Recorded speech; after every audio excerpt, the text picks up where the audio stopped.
Триває наша автовеломандрівка по Закарпаттю, і від Верхньої Грабівниці ми прямуємо до Мукачева.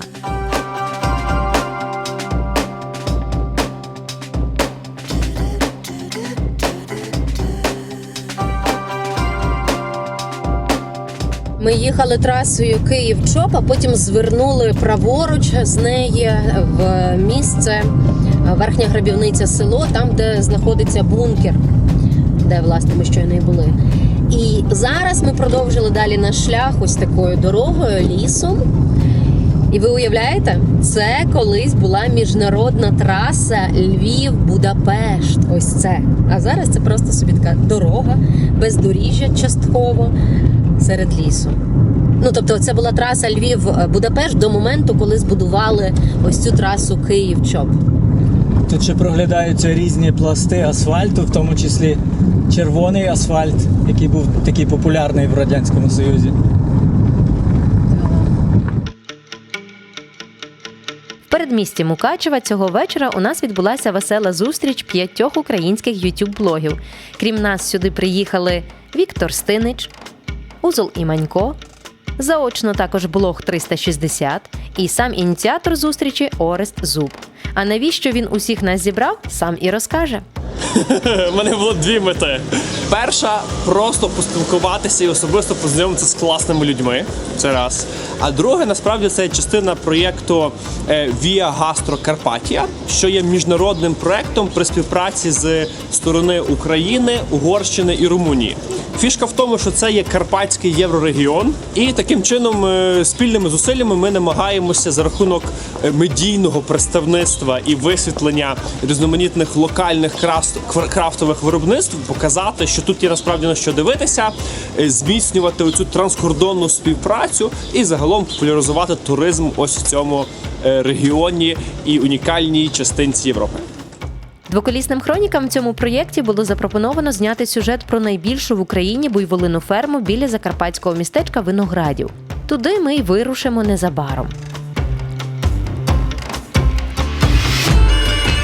А поки що в передмісті Мукачева ми їдемо поселятися на одну ніч в готель із загадковою назвою «Кайзервальд», який розташований поруч із не менш загадковим палацом Шенборнів, що у свою чергу є відомим туристичним об'єктом Закарпаття. Готель «Кайзервальд», який люб'язно прийняв усіх блогерів, виявився неочікувано затишним місцем серед зелені санаторію Карпати, основу якого і складає красивий маєток графів Шенборнів. Паралелепіпед. Паралелепіпед – це слово, яке я щойно йому сказав вперше, і Марко вперше вимовив з першого разу правильно. А ще він знає, ну це вже давно, і це вже зараз йому дуже легеньке це слово. Яке це слово, Марко? Перпендикулярний. Ви чули? Я в 5 років не міг. Ні, почекай, перпендикулярний він навіть в 4 вимовляв вже. А ну скажи, Марко, штангенциркуль. Штангенциркуль. Молодець. Трансконтинентальний. Трансконтинентальний. Майже. Конституційний. Конституційний. Молодець.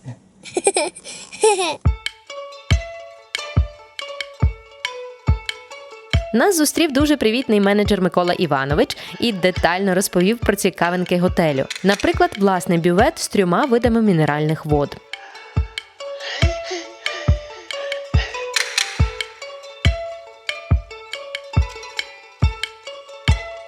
Сам номер був дуже комфортним, а сервіс на найвищому рівні. Дуже класний номер. Як сказав пан Микола, це номер люкс. Він справді велетенський. Тут є кінг-сайз, ліжко, диван. В дуже красивому кольоровій гамі. Є ось кондиціонер. Плазма велетенська. І, що цікаво, кожен номер має свій балкон. У нас ось такий балкон з виглядом на санаторій.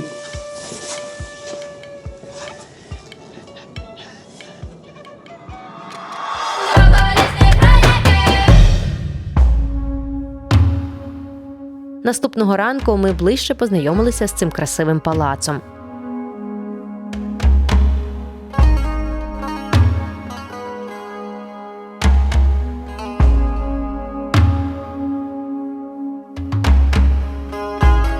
Хоч династія Шенборн вже давно тут не мешкає, а сама будівля належить санаторію Карпати, проте досі своїм казковим виглядом ця архітектурна пам'ятка справляє надзвичайне враження, принаймні ззовні.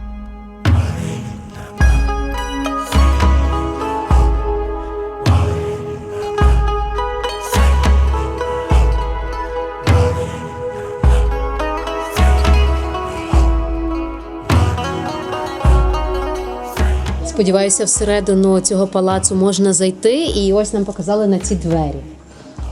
Двері не дуже красиві по відношенню до всього цього палацу, але, можливо, всередині за ними буде фантастично.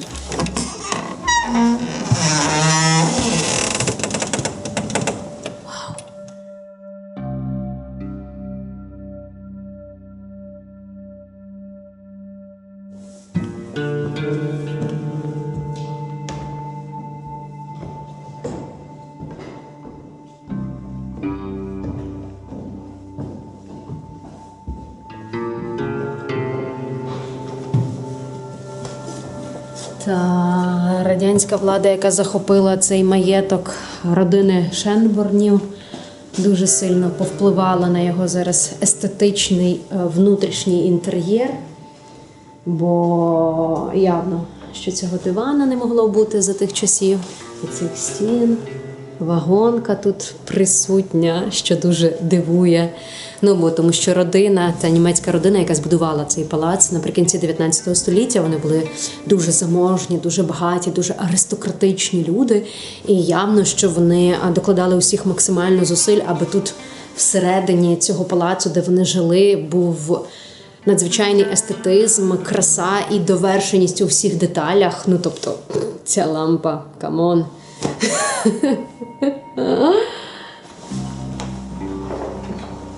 220 вольт, кімната 5, кімната 4, це і все. Проте ззовні цей палац фантастично виглядає, і я коли його вперше побачила, така вау, я хочу тут жити. І чесно, я сподівалася, що всередині буде такий же вау. Але всередині знову ця лампа, і знову цей кут, а тут взагалі лампи нема. Welcome to Радянський Союз називається.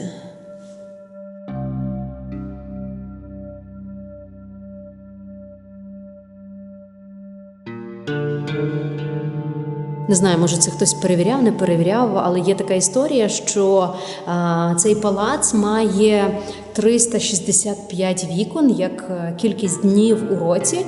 І ще за одною версією, одне вікно замуроване, як один день додатковий високосний.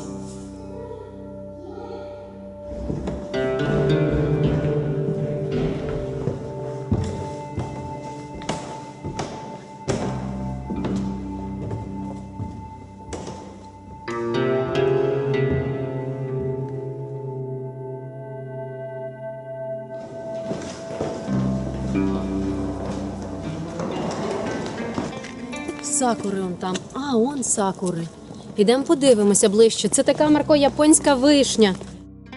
Великий сад з численними сакурами і мальовниче озерце прикрашають навколо замкову територію з часів її перших господарів. А воно пахне взагалі?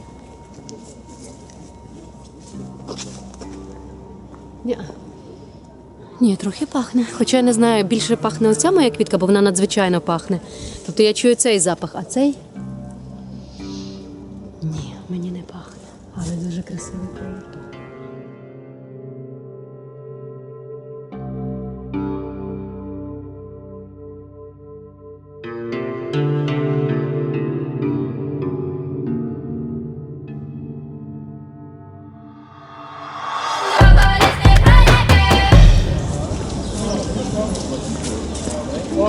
Кріс. Володя, не холодно? Привіт. Ярина.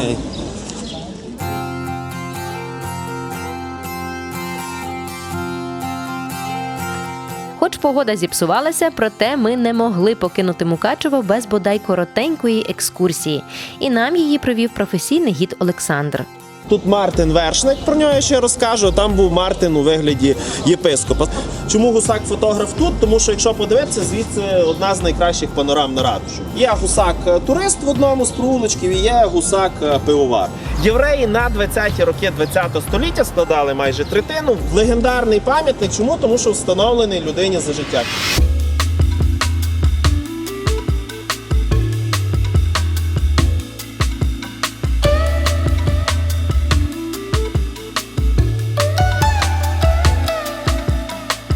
І от ми проїжджаємо ще 50 кілометрів від Мукачева в напрямку Румунії і дістаємося містечка Виноградів. На його околиці звертаємо на сільську дорогу і ще за пару кілометрів знаходимо нашу точку призначення серед мальовничої зелені полів – ферму «Карпатський буйвіл». Чесно кажучи, для мене це велика загадка поки що, але зараз буду питати, чому саме на Закарпатті розводять буйволів, а не в якихось інших регіонах України.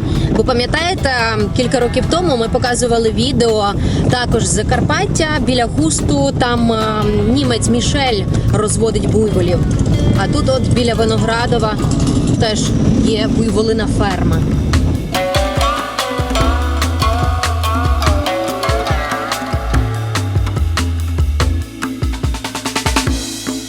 Нас зустрічає головна фея цього місця Інна. І вже з перших хвилин спілкування з нею ми розуміємо, що потрапили не просто на ще одну ферму, а в місце, де живе натхнення і любов до праці. Вирощування і догляд за рідкісною в Україні твариною – буйволом – справа дуже непроста. І цей невеликий гурт людей, об'єднаний бажанням створювати щось справді вартісне, дуже скоро справив на нас враження чогось зразкового, що викликає захват і бажання наслідувати. А якщо точніше, ця ферма стала для нас чудовим зразком невеликого крафтового виробництва, які ми б хотіли бачити в Україні скрізь.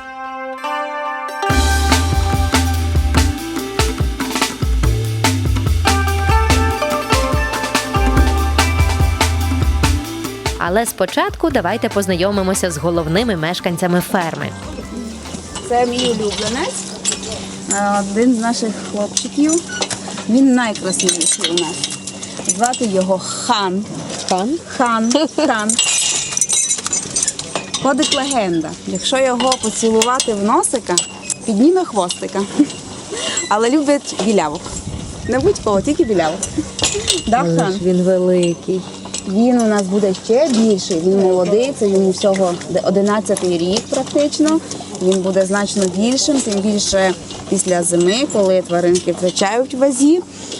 Так, на літо набере. Десь на кінець серпня, початок вересня, його маса – це 750 кілограм. Ого, а 750 кілограмів? Да. А скільки кілограмів вони народжуються? В залежності від того, яка мама, велика чи мініатюрна, від 30 до 60 кілограм. В стаді панує матріархат. Тут головний не самець, тут головна буйволиця. Так само в стаді диких тварин зубрів головною є самка. Тут в нас жуля є ватажком і ще є буйволиця Монція. Тут вони між собою чергуються. Як чергуються? Поб'ються, хто сильніший на той момент виграє і веде стадо. А сезонно відбуваються чергування. Самка, яка виношує буйволя, вона завжди більш бережніше себе поводить, не встрягає в бійки, оберігає себе, тому поступаються позиції і ватажок стада змінюється. А як ви їх розрізняєте по рогах? По рогах, десь в когось бородавка, у когось чуприна, у когось закрутки. І в кожного свій характер. Всі вони різняться. Це старших. Молоденьких, на жаль, поки вони не мають таких власних відмінних рис, треба розрізняти по номерочках по вухах. Так? Але загалом кожна з тварин має своє ім'я. І дуже важливо кликати їх поіменно. Тому хлопці їх вчать, щоб вони звертаються до буйволиць поіменно, щоб ввечері, коли приходить час доїння, покликали одну, другу, третю, і вона так підходила, бо тварини вони є розумними. І загалом науковці навіть зрівнюють їхній інтелект якраз із інтелектом собак. Тобто тварина розумна, можна навчити, запам'ятовує і піддається, так? Але довіреній людині. Не будь-хто це може зробити. Тобто ти маєш постійно з нею перебувати в тісному контакті, щоб тварина розуміла, що ти свій чоловік, своя людина, почала тобі довіряти. Тоді вона підходить спокійно, і тоді вона лише лише спускає молоко. Не будь-хто здоїть буйволицю. Новий працівник має пройти період адаптації, провірки буйволів. Це півроку може бути. Тоді самки його допускають і довіряють йому свій цінний скарб, своє молоко. Ну, так, далі. Це в нас Даринка. Даша, вона перша, яка народилась в нас ще у дворогосподарстві 10 років тому в Хусті. Вона перша буйволиця вже от нашого походження. Так? Вона наша чемпіонка. Вона перебувала під водою, повністю погружена під водою хвилину і 31 секунду. Буйволи купаються, ну що робити? Або сидиш, відпочиваєш, куняєш, потім почали спостерігати, зауважили, що їх довго нема, почали засікати таймер, ну тоді зауважили, що Даринка рекордсменка. Ніхто її рекорда не побив.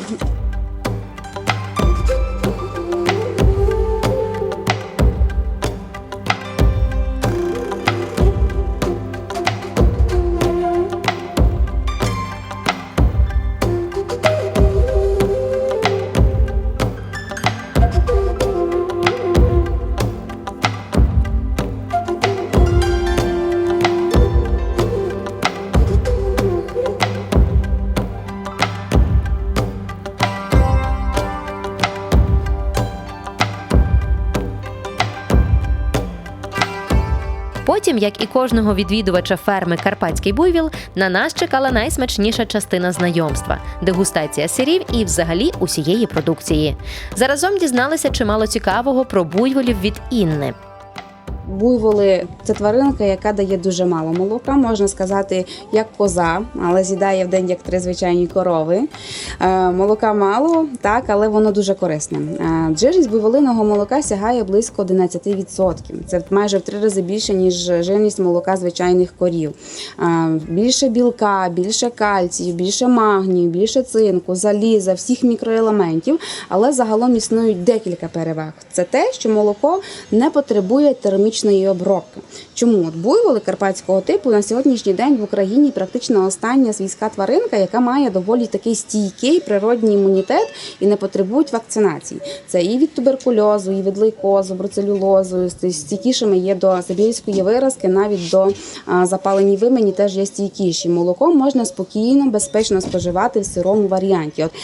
Друге, це те, що тут різниця казеїну. Це молоко, яке дає велика рогата худоба, маленька, це лактоза і казеїн. Лактоза в буйволиному молоці в порівнянні з коров'ям трошки більше, але різниця сам казеїн. Тут він легко засвоюється і добре перетравлюється. Що це мається на увазі? Років 10 тисяч тому назад вся велика рогата худоба в цілому світі давала таке молоко.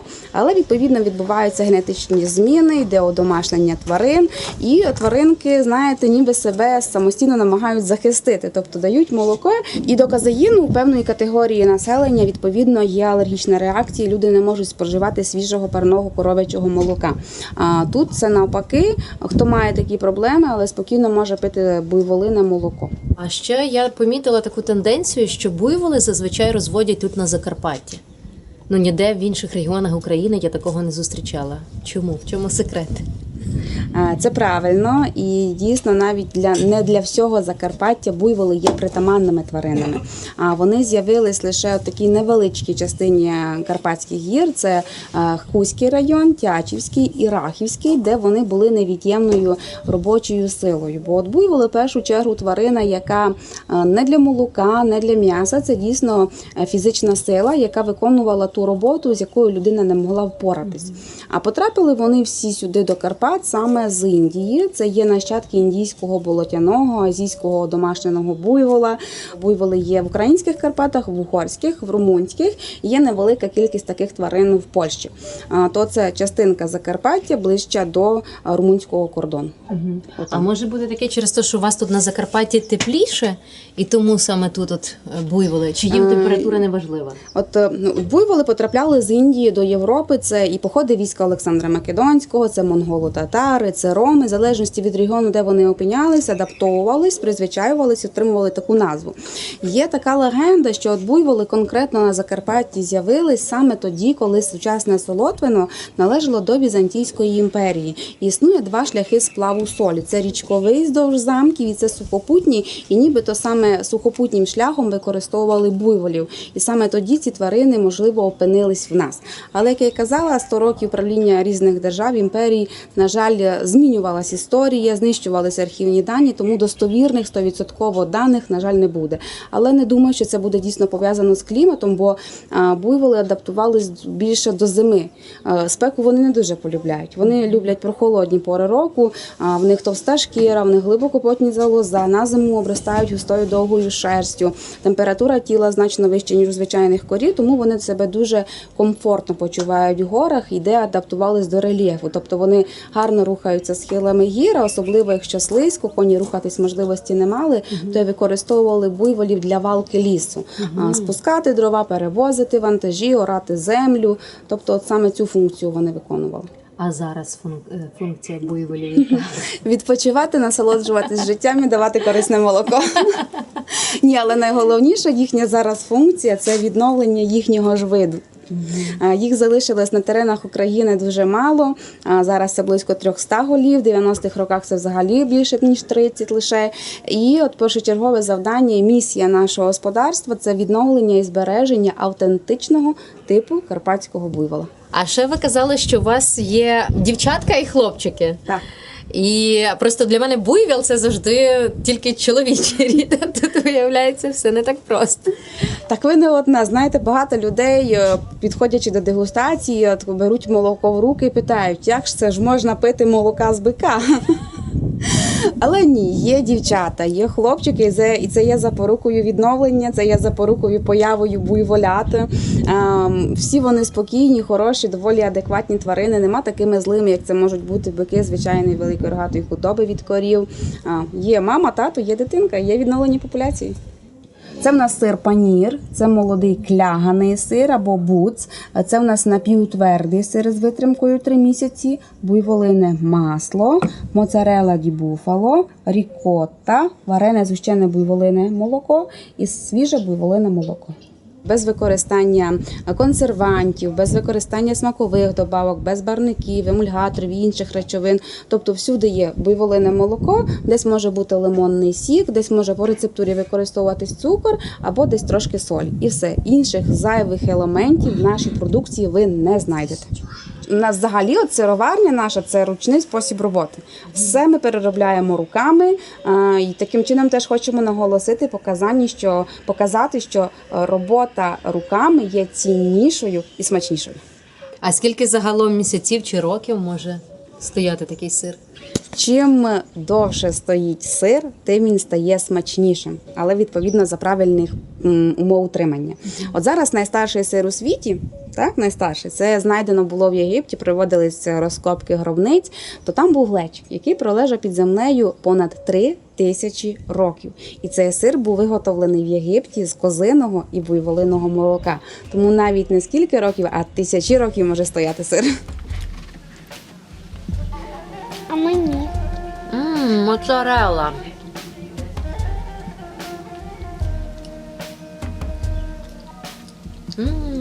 Я хочу валь сісти.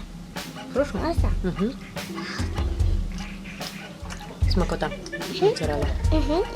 Тим часом настав вечір, і ми вирішили залишитись тут до наступного ранку, аби побачити завтрашній вихід буйволів на пасовище.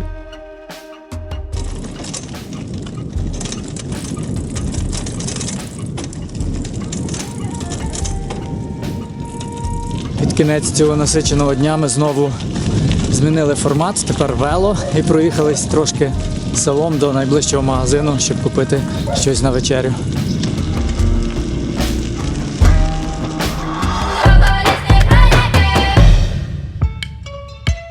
Наступного ранку ми стали свідками майстер-класу від Інни з виготовлення справжньої буйволиної моцарелли.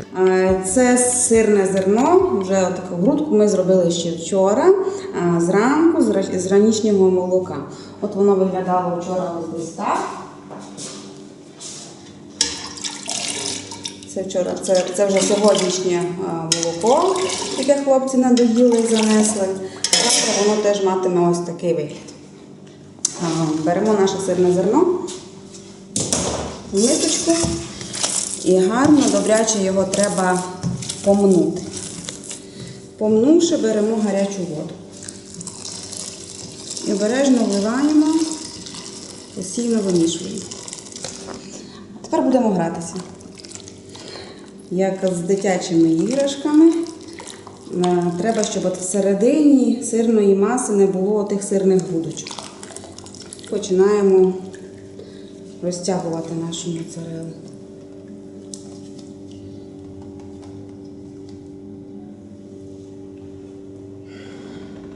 Це, якщо вона не рветься, хороша ознака, що моцарелла буде дуже смачною.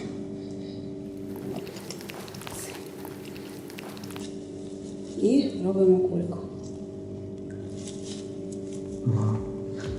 Це є народження моцарелли буфало. Відразу після цього сир потрапить в магазинчик тут же на фермі, або буде відправлений покупцеві після замовлення онлайн кудись у Київ, Полтаву чи навіть Будапешт.